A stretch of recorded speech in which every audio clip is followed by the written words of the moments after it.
El doctor Lamberghini justamente es uno de los especialistas en infectología que hemos consultado en más de una oportunidad y nos viene bien tenerlo en contacto para preguntarle, en primer lugar, sobre esto, porque es el espejo en el que nos estamos mirando, porque lo que está pasando allí después ha llegado acá. Claro. ¿Cómo le va, doctor? Buenas noches. Hola Gerardo, hola Cruz, ¿cómo están? Bueno, ¿cómo ve usted lo que está pasando en Europa y después vamos a hablar de lo que pasa aquí? Bueno, dijeron todo. En realidad lo que está pasando en Europa, estamos con un rebrote de casos en casi todos los países que en su momento estuvieron más afectados, lo que ha llevado a que esos países empiecen ahora a volver a tomar algunas medidas de cierre de algunas cosas que se habían abierto. Afortunadamente, aparentemente las tasas de mortalidad no son tan elevadas como aquellas del comienzo de la pandemia en estos países. Quizás eso tenga que ver con la lección aprendida y además porque la aparición de casos parecería no tener la magnitud que tuvo en su comienzo todo de golpe, que saturó los sistemas de salud. En este momento la atención parece ser más ordenada y quizás eso tenga que ver con la menor tasa de mortalidad. Y el otro dato que usted decía, Gerardo, es que en realidad se observa una disminución de la edad de afectación y bueno, esto también tiene que ver con la mayor movilidad de ese grupo poblacional. Es el más afectado, aunque no es el que tiene la mayor tasa de letalidad, pero que indudablemente se contagia y después puede ser el agente transmisor a los adultos mayores, ¿no? Claro, ese es el problema. Ahora, doctor, que haya bajado la tasa de mortalidad en esos países europeos puede tener que ver también con que estemos ante un virus menos virulento a esta altura, ¿o no necesariamente?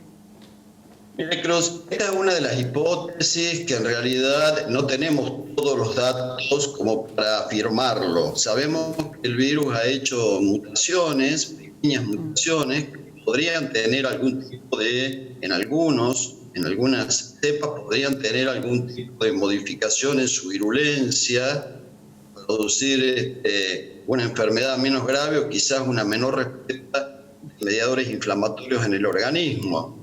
Pero es imposible todavía de afirmar porque esto no abarcaría la generalidad, depende del lugar, del momento que considere. Así que establecer una nueva hipótesis que diga de que la menor mortalidad es atribuible a un cambio en las características del virus, todavía no sería adecuado afirmarlo de esta forma, ¿no? Claro. O sea, es una de las posibilidades que se manejan, pero quizás yendo a las más fáciles de entender e interpretar, es precisamente de que los sistemas sanitarios hemos aprendido todos. Acuérdense de que al principio decíamos muchas cosas que hoy no diríamos en ninguna circunstancia.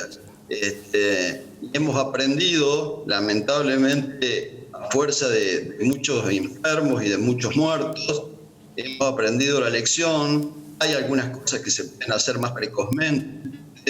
Los sistemas sanitarios están más preparados para atender. Nosotros mismos, los profesionales de la salud, hemos aprendido el manejo de cosas que al principio desconocíamos totalmente y yo creo que eso influye necesariamente en la menor tasa de mortalidad de los pacientes.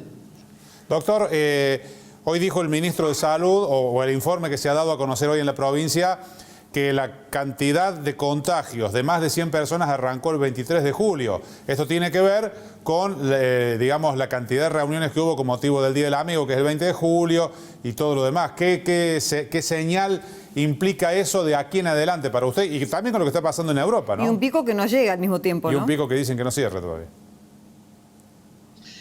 Gerardo, usted sabe perfectamente que es muy gráfico decir de que el virus no va a su casa a buscarlo a usted, sino que usted va a buscar al virus.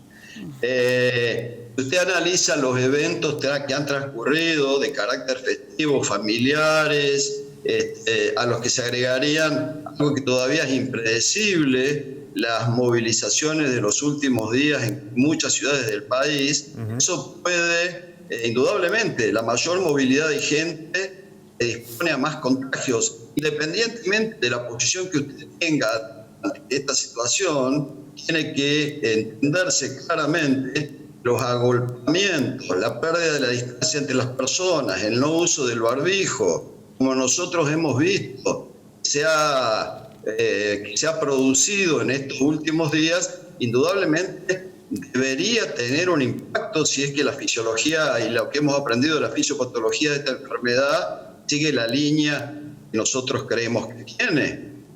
De modo tal que a mí me parece que el cuidarnos, el no caer en actitudes que puedan implicar un riesgo social y a la salud pública en este momento es muy importante. Mire, hay dos realidades. Una, se vive puertas afuera del hospital y otra, puertas adentro del hospital. Es inadmisible que dentro del hospital tengamos, yo veía el otro día en algunos lugares de Buenos Aires, al frente de la guardia, las ambulancias tenían problemas para llegar a la guardia porque había muchos maratonistas, running, corriendo frente a en la calle que va frente a la guardia del hospital, y las ambulancias tenían dificultades para llegar.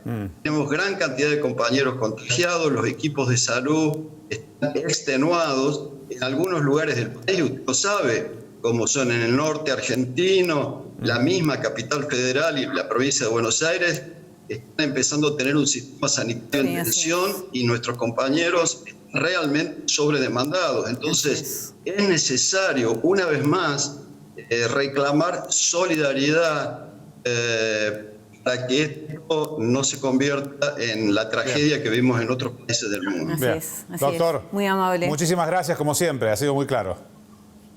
Muy bien, gracias. Muchas gracias, doctor muy Merini. amable. Bueno.